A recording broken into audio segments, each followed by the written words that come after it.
Jacob in Maitland, Australia writes, Paul, after completing a short physics topic while training for my career, we touched on sound and waves. This got me thinking about listening fatigue and why some systems can be listened to for hours on end and others are intolerable after a short period of time. What is listener fatigue? You know, that's a great question, and we don't talk about that enough. He's right.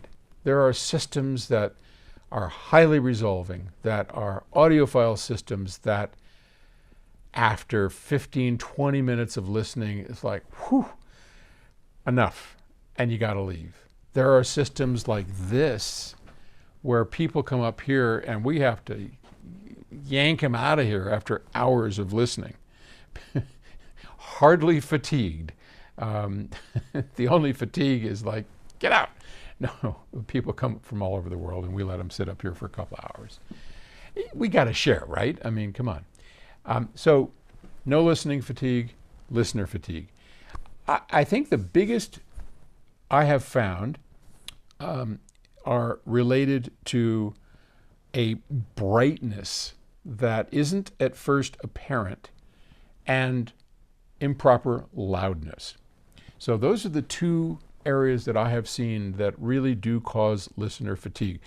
When a system is too bright, a lot of times you'll sit down and you'll listen to a system. It's got a harshness to it. It's got a bright sound to it that at first sounds like, wow, listen to the detail. I mean, my Lord in heaven, there's all this detail. And then after a while, you start to get fatigued and you realize everything's got more detail than you ever imagined.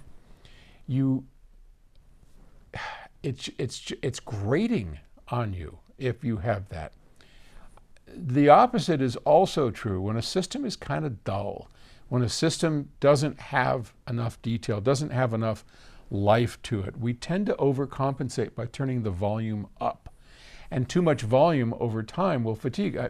You go to a concert, you walk in like, I'm exhausted, because your ears are guarding against this loud sound or whatever is happening. But you get fatigued listening to things that are too loud and too bright. And that's at least in my experience. And maybe in the comments section, you have other thoughts. And I would very much appreciate some constructive comments in the section. So let us know what you think. All right, thanks.